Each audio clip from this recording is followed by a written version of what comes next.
Go, Godiev qu'on aura dans un instant tout à l'heure avec ce magnifique vidéogramme.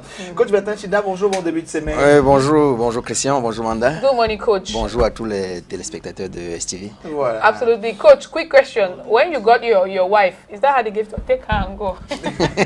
C'est ce que vous avez fait aussi quand vous êtes allé chercher la mère? Non. Pas dépaté? Non, pas quand elle veut savoir si on m'a demandé de prendre des parties. Oui, de partir avec.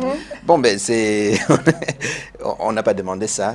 On n'a pas demandé de prendre des parties avec, mais on était très heureux de me laisser partir avec elle. Of course. Parce qu'on savait tout au moins qu'elle allait dans de bons bras, quoi. Oh, that is so cute! Et ça fait combien d'années aujourd'hui? Ça fait environ 12 ans. Wow. Oh, I saw your beautiful kids on Facebook. I saw your picture, your kids in your car. Dans la voiture, so cute. ils sont 4, les vampires. Yeah. Ah. Ils sont 4. Oui. Ok, d'accord. Bon, c'est vrai qu'on ne dit pas tellement à l'homme que tes enfants sont tel nombre, oui. C'est un modestie, oui. Alors, on va parler de la procrastination aujourd'hui, chers téléspectateurs. Qu'est-ce que c'est la procrastination? Justement, ce sera la première question. C'est quoi la procrastination? Oui, Christian, je vais dire la procrastination, c'est surtout et avant tout ce mot qui est difficile à prononcer, procrastination, mais dans lequel beaucoup de personnes y vivent. C'est également un mot qui est devenu, une action qui est devenue un sport national parce que tout le monde procrastine. Ouais, tu vois, c'est toujours difficile de prononcer ce mot. Tout le monde procrastine, tout le monde remet à demain, vous l'avez compris, ça veut dire tout simplement remettre à demain. Et on peut prendre cet exemple. Quand je dis tout le monde procrastine, il faut prendre l'exemple sur tout le monde pour comprendre comment est-ce qu'on fait tous les jours. Tous les jours, vous voyez des gens qui peuvent se dire, ok, je remets à m'écrire une lettre d'amour ou bien à faire une déclaration d'amour à moi-même. On est en droit de se demander, mais si quelqu'un repousse la déclaration d'une lettre d'amour à soi-même le matin avant de sortir, où est-ce qu'il est en train de courir? Est-ce qu'il court avec assurance? Est-ce qu'il a pris soin? Parce qu'une lettre d'amour à soi-même chaque matin est comme une prière. Alors, des gens savent que c'est tellement important de se faire cette lettre d'amour, mais remettent à demain, se disent, ok, je vais arriver au bureau avant de le faire. Et même pour la propre prière, les gens remettent toujours à demain, ils se disent, ok, d'accord, je prie 5 minutes aujourd'hui, et c'est demain que je vais prier pendant longtemps. Voilà un tout petit peu. Donc, les agents commerciaux connaissent également ce qu'on appelle la procrastination parce que c'est l'effet de remettre, pas à demain, mais remettre à plus tard. Voilà. Donc, c'est ça la procrastination. Right. Now, procrastination. Tu vas y arriver. Hein? Even in English, it's difficult to pronounce procrastination. Voilà. Right. Now, it's something that affects a lot of people. Oui. You begin to wonder, why do people always feel the need to postpone and, push forward the things they have to do? Why? What are the causes? Oui, tu l'as dit également, c'est un mot difficile à prononcer, et en français et en anglais, mais pourtant tout le monde se retrouve là-dedans. Mais quelles sont les causes de la procrastination? Les causes de la procrastination, on peut les retrouver dans le manque, tout simplement dans le manque de planification et de l'exécution de ce que j'appelle le plan de vie. Vous savez, chaque être humain est sur la terre pour accomplir et réaliser une raison d'être qu'aucune autre personne ne peut la réaliser à sa place. Et en dessous de cette raison d'être, il y a ce qu'on appelle la vision. En dessous, on a les projets, on a les buts, on a l'objectif. Et chaque fois qu'on est ici et maintenant, on est là parce que on est lié. C'est-à-dire la réponse de notre présence à un endroit est liée à un objectif précis. Maintenant, quand les gens oublient cette ligne de vie, ne comprennent pas comment est-ce que cette ligne de vie marche, qu'est-ce qu'ils font? Ils peuvent être à un endroit et plutôt penser à autre chose. Ils peuvent avoir à vouloir faire quelque chose, mais remettre plus tard. Pourquoi? Parce qu'il n'y a pas l'exécution réelle de ce qu'on appelle la ligne de vie. Et en dessous de ça, on peut également regarder et comprendre pourquoi est-ce qu'on peut s'éterniser devant un programme, devant la télé ou bien devant une émission dont on n'a pas un lien direct avec ce qu'on a à faire dans la vie. Vous allez voir les gens qui vont s'éterniser sur les attroupements. On en trouve beaucoup ici au Cameroun, beaucoup en Afrique. Quelqu'un qui est en train de marcher, il trouve juste qu'il y a de l'attroupement, il s'arrête, il observe jusqu'à oublier où est-ce qu'il était en train de partir. C'est-à-dire qu'il procrastine de façon inconsciente.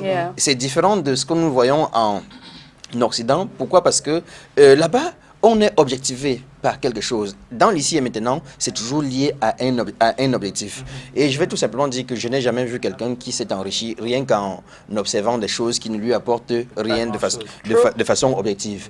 Donc, on peut également, tu as demandé les causes, on procrastine parfois parce que certaines choses n'ont pas tellement d'importance pour nous, ou bien ils ont trop d'importance. Vous voyez, quelqu'un qui doit aller à une négociation commerciale pour un grand contrat, il a tellement peur qu'il ne peut, il repousse, il n'y va pas.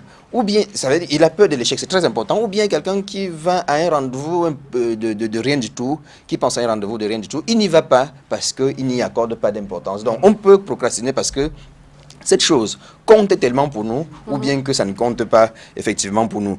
On peut également procrastiner parce que on compte trop sur les autres, on se dit, c'est l'autre qui doit pouvoir faire ça à ma place. Et si je laisse ça, ça ne va pas apporter beaucoup de graves conséquences.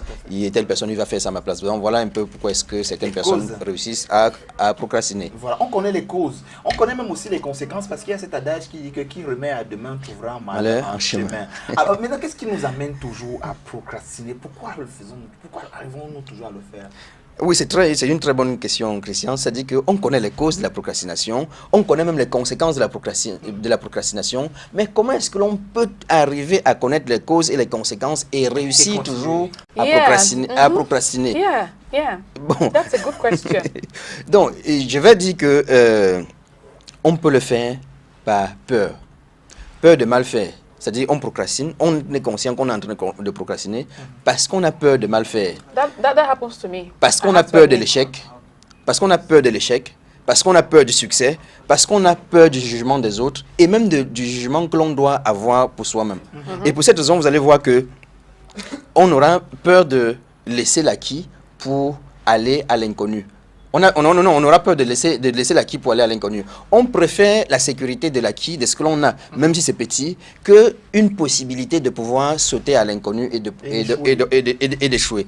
En fait, on pourrait également réussir, mais on a peur d'échouer là-bas. Donc, voilà une grosse peur qui peut apporter les gens de façon consciente à procrastiner. On voit tout ça parfois dans ce qu'on appelle les opportunités.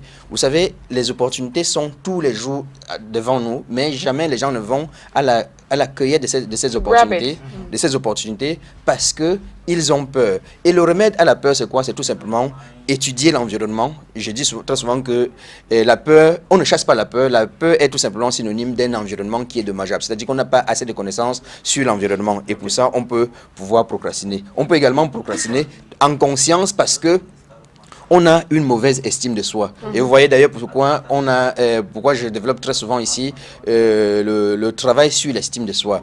L'estime de soi concerne l'amour qu'on a pour soi-même, ça concerne la vision qu'on a pour soi-même, ça concerne également la confiance que l'on a pour soi-même. Donc, quand on a tous ces trois éléments réunis, on ne peut plus procrastiner parce qu'on a une vision réelle de ce que l'on veut, on a un amour profond pour soi et puis on a une pleine confiance en soi. Également, ça peut se faire parce qu'on manque de motivation pour soi et un manque de recul pour pouvoir analyser et puis obtenir certaines choses que l'on désirerait obtenir dans la vie. Donc, voilà un peu quelque chose que l'on peut parler. Voilà comment est-ce qu'on peut parler en quelque sorte de la procrastination. Et j'ose croire que vous, parce que vous avez des objectifs, vous n'allez plus procrastiner. Donc, vous intéressez à ce qui ne vous apporte pas grand-chose. D'accord. Et il faut d'abord d'ailleurs souligner qu'il y a la bonne et il y a la mauvaise. Aussi, la bonne et la mauvaise procrastination. Alors, merci beaucoup, coach. Merci, Christian. D'être venu. Merci. Et on se retrouve jeudi. Oui, absolument. Alors, je vous raconterai une de mes procrastinations. Je vous la raconterai. Allez, Manda, on va partir du côté de chez Viva. Maintenant, on va tourner cette page qui nous amène justement là-bas, ouvrir les portes. Emmanuel Tiangon avec nous aujourd'hui. On the road to